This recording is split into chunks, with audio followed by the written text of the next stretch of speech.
Welcome to Baseball Biz. I'm Mark Harvey, your host, and this is a very special RaysUp edition of Baseball Biz. We're so glad you're here with us this week. So much good news about the Rays, so let's get started. What's going on this last week in the world of Raydom? So, our Rays, they went up to Yankee Stadium there, and they visited them for, 4 games.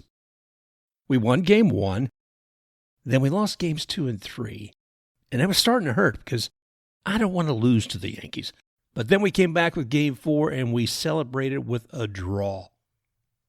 Then the Rays flew off to Arlington, Texas, as the Rays went to face off again against the Texas Rangers at Globe Life Field, meeting once again former teammate Nate Lowe. But I want to back up a bit here and take a look at some of what happened with the Yankee series. First, one thing we need to celebrate, Ryan Yarbrough had his first complete game. Not only did Ryan have his first complete game, it had been since May 14th, 2016, since the Rays had had a complete game, and that was with Matt Andriese on the mound. The Rays were at home, and they were playing the Oakland A's. Let's see, I guess we had scored 2 in the bottom of the 3rd, and they did that again in the 6th. The manager was looking at the team saying, I guess he felt pretty confident that to go ahead and leave Andriese in there. So Andriese wound up pitching a shutout with a complete game of only 106 pitches, of which 78 were strikes. Let's hear what Matt had to say after the game. I've never thrown, obviously, a complete game in the minor league or professional career, so I think, I pride myself off of going deep in the games, and I just give my team an opportunity to win today. It worked out, and I give a lot of credit to Hank, too, and my defense. They did a great job. So why did it take so long for another complete game? Part of that is Kevin Cash's strategy as far as saving the arms and making sure that a team doesn't see this same pitcher over and over again. If you see the same pitcher 3 times, you have a much better chance of hitting off of them. Now with Andriese, he was comfortable. We had a pretty good lead, so he went ahead and let him play a little further. Now, he had that opportunity a couple of years ago, also with Ryan Yarbrough, and that was in Seattle. Let's talk about that for a moment. It was August 11th, 2019, and the Rays were playing the Mariners at T-Mobile Park. Cash pulled Yarbrough after he had pitched 8 2/3 innings. Ouch! It reminds me of a certain World Series game pulling Snell, but here we are, a young man, Ryan Yarbrough, 8 2/3 innings into the game, just 1 out away from a complete game. Why? Why did he pull him? Well, he pulled Ryan Yarbrough from the mound and put Emilio Pagan in up to close out the 9th inning. Pagan's a great closer. The Mariners' DH Domingo Santana was coming up to the plate, so I can see where you might want to nuance a special pitcher for a special hitter. So the Rays had only led by a single run, and Cash felt that he had more potential of closing out the game with Pagan facing Santana instead of Yarbrough. You only have a 1-run difference.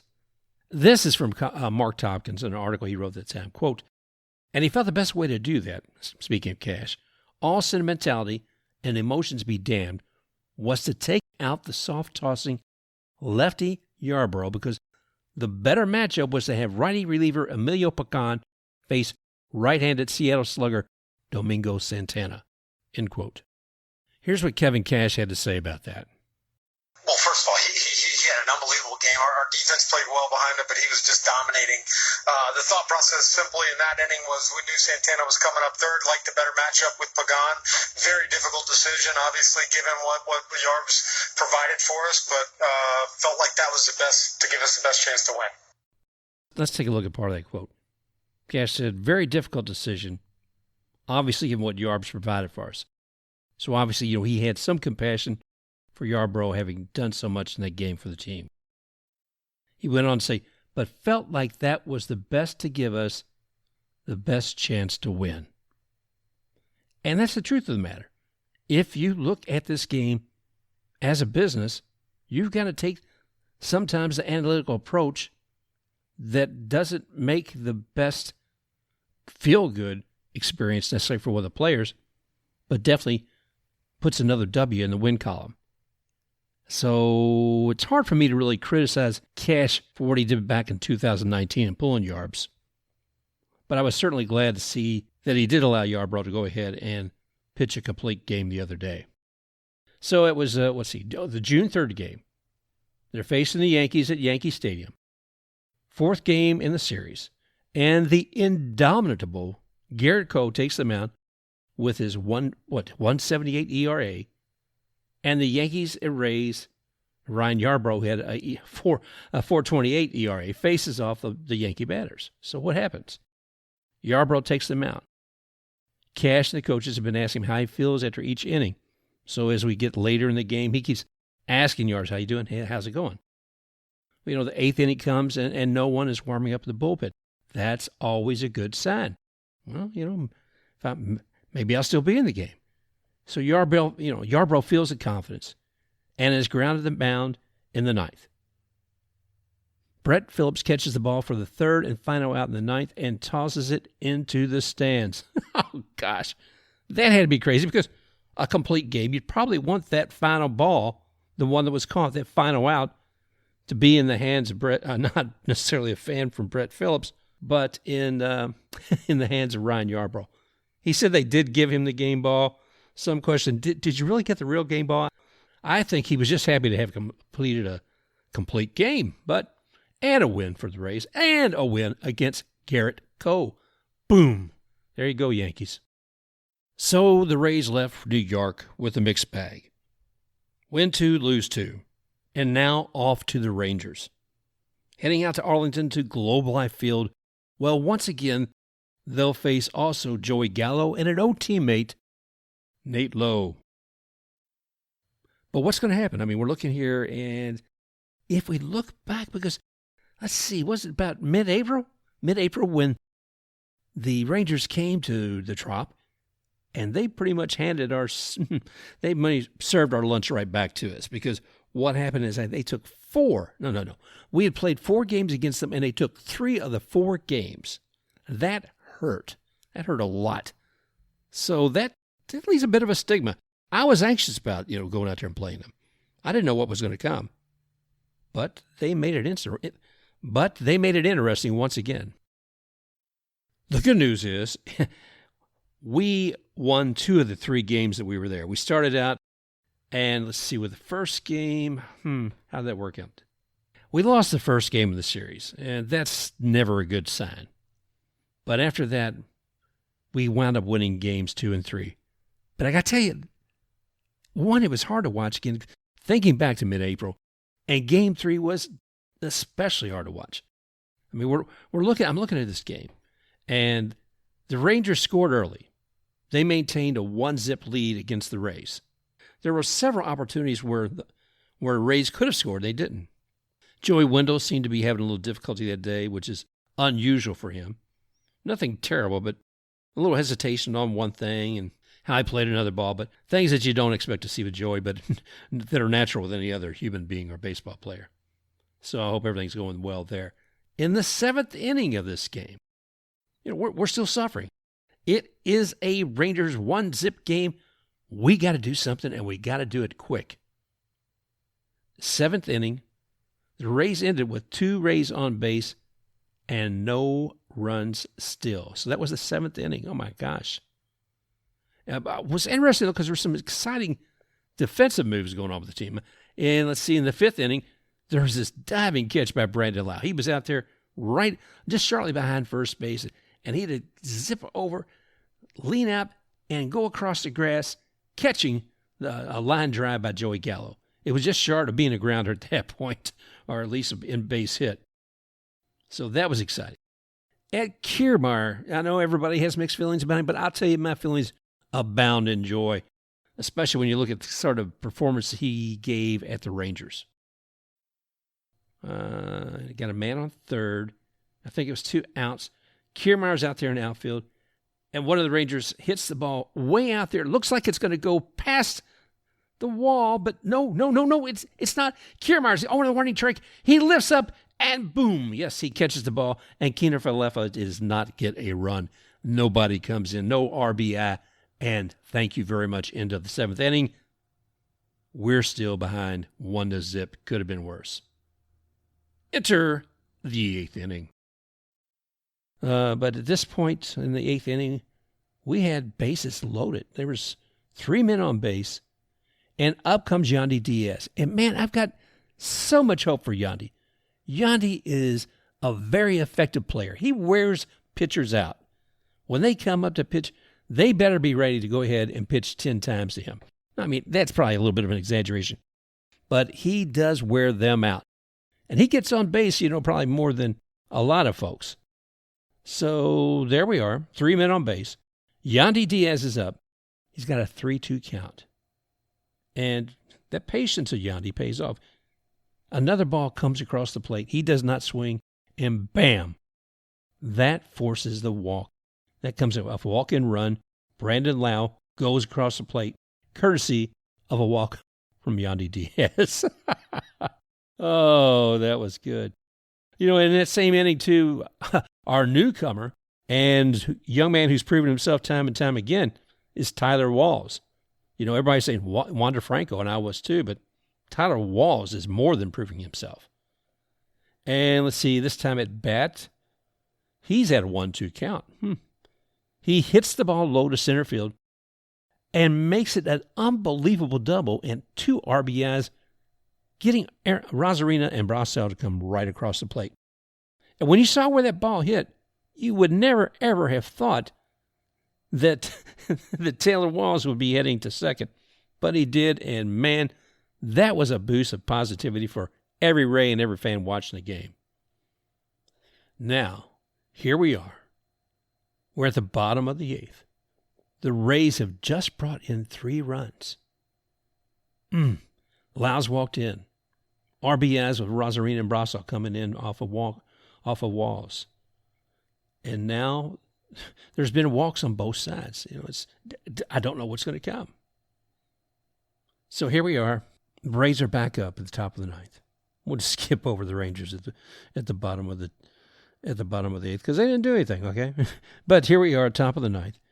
And we're thinking, it's been a little over 2 months. And several at-bats later, Mr. Yandy Diaz. He has not hit a home run in that long. I can't believe that. I think he may have done something during the postseason, but looking just at regular season games, that was it. So top of the 9th, excitement in this inning is running high after the achievements in the 8th. Yandy Diaz is up, and he scores his first home run of the season. The ball goes out and over the head of the Rangers left fielder Willie Calhoun, who is all the way up by the back of the wall. And behind the wall, you can see fenced in, there is the bullpen for the Rays. And up the ball goes over and into the glove of none other than Mr. Pete Fairbanks of the Rays. Woo! All right. That was fun. That was exciting. If you haven't seen that, I'll put up a link on Twitter for that because it's too exciting a play to see. Yandy comes in. He gets the home run. And when you see the face of that man, I have always enjoyed the smile he has, the positivity he brings to the team, and the positivity he got to experience himself. That vibe continued for the entire Rays at the bat in the 9th inning, and they added a total of 4 more runs to their tally. So they got 3 in the 8th, and they come in with 4 more in the 9th. And there the Rangers are, sitting and looking at one sole run they had got early in the game, and nothing else has happened for them. But per Diaz, let's go back for a second. Again talking about Mr. Tompkins from Tampa Bay Times. He put in his article, a quote from Diaz, when they put a few questions to him about how he felt about that home run. He says, "I feel free now. I've never been the type of hitter to do a lot of home runs, even though I might have the strength to do it. I want hard contact and have great at-bats. That's my goal every time I go up there." Wow. Yeah, hard contact, who doesn't want that? But great at-bats is more than that. And that's what I'm talking about. Yandy wears down the pitchers. He's going to get on base. A lot of times it's maybe by a walk. But he really gets up that pitch count of the opposition. So I was really happy to see Yandy get that home run. I love to see how it all played out going over the center fielder there, Calhoun, and into the mid back in the bullpen to Pete Fairbanks. That was exciting. Well, the bottom of the ninth, the Rangers take the field. Scores now, let's see, 7-1, and that's how it ends. So, until the seventh inning, until we actually came into the eighth inning, it had been 0-1 Rangers leading. There was a lot of tension. But in the end, the Rays won 7-1, and it looks like it's 50% off Papa John's Pizza tonight. Rays 6. Don't forget that promotion. We don't get anything from those folks, but I enjoy the pizza, and I certainly enjoy the 50% discount. Promo code RAYS6. Again, you're listening to Baseball Biz, the RaysUp edition, and we're going to dig a little deeper into the backyard of the Rays and see what's all going on with the rest of the teams in the American League East. Here, let's do a breakdown. At this point in the American League East, here's a rundown of how the 5 teams are stacking up. Well, fortunately for us with the Rays, we have the highest percentage of wins. We're at 623 with 38 wins and 23 losses. The Red Sox, let's see, we're looking at there. They've got 36 wins, and they beat up on the Yankees in Yankee Stadium. We'll talk maybe a little bit more about that later. They have 36 wins and 23 losses, which gives them a 610 average. Blue Jays, 30 and 27, 526 average. Yankees, 31 wins, 29 losses. They're at a 517 average. And let's see, that puts them 6.5 games back. The Orioles have a 21 wins and 38 losses for a 356 average, putting them 16 games back. Hard times in Birdland. Oh my gosh. If you're a Yankees fan, go ahead and please put your hands over your ears for the next few moments, because you're not going to like the results. Because we're going to talk about the Boston Red Sox. And man, did they chew into Aaron Boone's butt and the boys from the Bronx. It was tough. They broke history. This is the first time the Red Sox have swept the Yankees in New York since 2011. Woof. So it takes 10 years for that to happen again. It was a sad, sad weekend for the Yankees. If we look at this, Friday, the Red Sox took them on and beat them 5-2 at Yankee Stadium. Then, let's see, that was Saturday. The Red Sox won 7-3, and yesterday they won 6-5. I watched that game toward the end. They had to actually go into extra innings. There's some very questionable officiating that did not go in the Yankees side in the last innings of the game, and it very well could have stayed their way, and they could have potentially won this. It could have been a 5-4 game, but it wasn't, and we all have to suffer sometimes as officials. I don't know if we'll ever see a robo official or not, but in any way you take it, the Yankees are suffering, and fans, and there's commentaries out there against them all the time, whether it be by fans, whether it be by announcers, bloggers, whoever. It's hard to be a Yankees fan this year.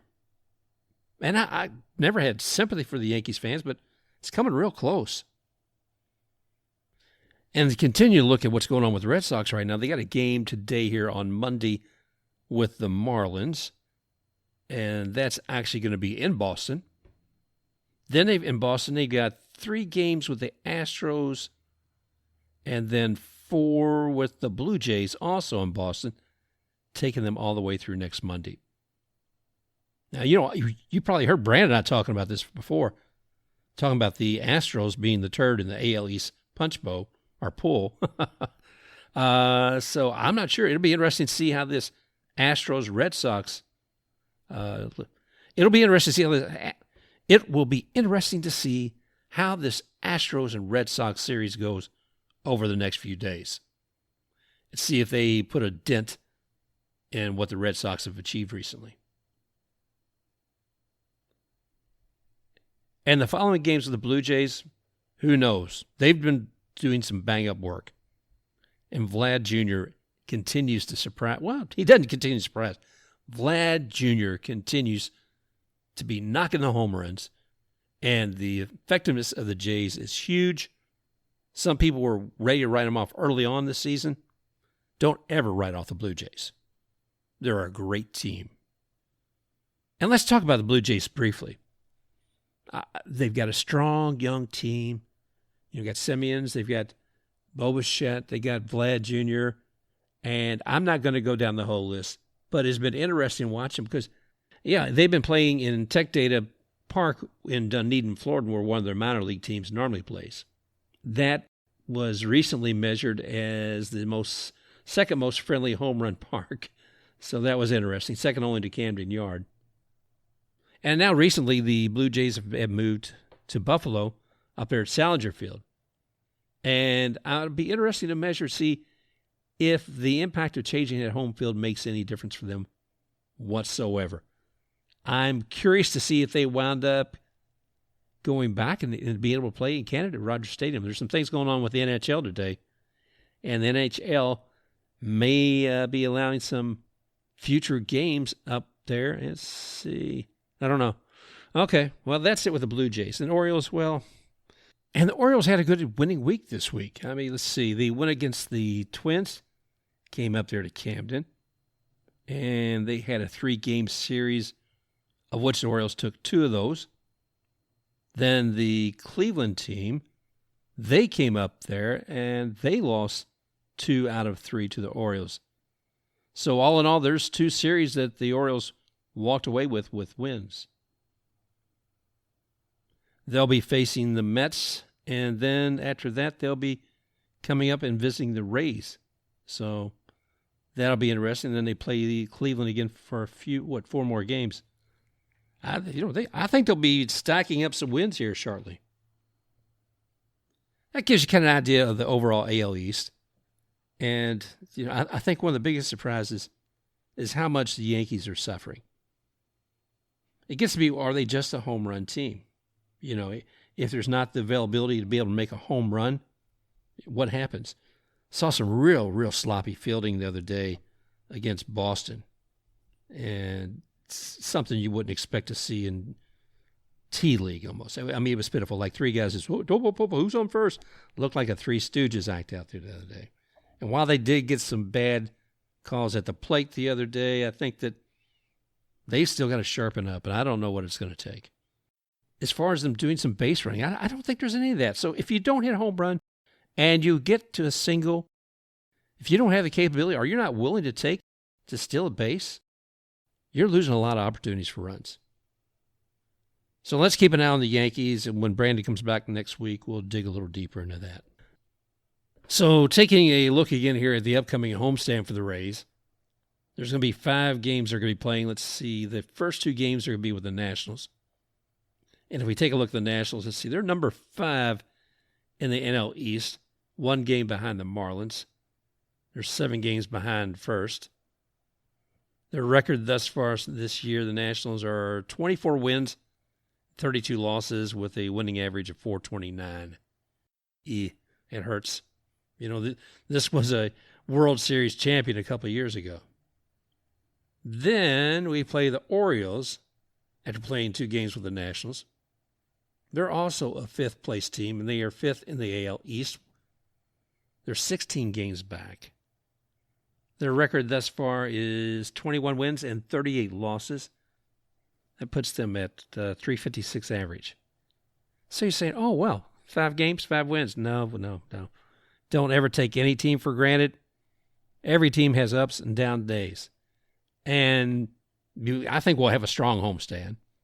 I'd hope that we'd win both series. Of course, one of them being 2 games, only we'd have to win both. Let's see. And remember, I was just talking about with the Rangers back in mid-April, where we lost 3 of the 4 with them coming here to the Trop, and they were not the best team in their division by any stretch of imagination. So Rays Up, Rays fans, a lot of fun things going on. We're doing some fantastic, exciting things. Seeing the team continue to grow, seeing players excel, seeing Yandy hit a home run again since forever, seeing Tyler Walsh contribute so much to the team. I'm excited. They're getting a day off today. It's Monday. But they will be back tomorrow, Tuesday, in the Trop, again with Nationals. So I'm excited about that. Maybe I'll even get a ticket there this time. Who knows? But there's so many things going on that are exciting right now in Tampa Bay. Our Tampa Bay, as we often say here. By having the Bucks with the Super Bowl and having, of course, the Lightning having won the Stanley Cup last year and on their way to getting it again, looks like this year. They're defending champions. There's a lot of great sports to be watching right now. And if you're a sports fan, you're probably watching NBA playoffs as well. Not something I'm particularly interested in, but it is exciting for a lot of people. But Tampa Bay has other sports. If we look in the Tampa area and a little bit beyond, we look at the FSU, the Seminoles, Florida State University, the women's NCAA softball. It has been crazy. If you haven't seen softball in a long time, start now. The FSU women's softball team has been fantastic. And where they've been playing at is there have been rain delays, so much so that they were playing till 3:18 a.m. the other day before they closed with a win. And then that was, Friday night, Saturday morning. It's getting closer and closer to the championship games. They'll be starting June 8th. But tonight, on June 7th, Florida State will be facing off against Alabama to become one of two teams to be in that NCAA Women's Softball Championship. FSU is hungry. They're ready to repeat their 2018 championship. So at 7 o'clock tonight, I'll be sitting in front of my tube watching ESPN, looking to see our Florida State Noles taking their path to yet another championship in the NCAA Women's Softball Tournament. And the University of Southern Florida is also having a great season with the men's baseball team. So we'll keep an eye on that. And now a quick look for another X-ray.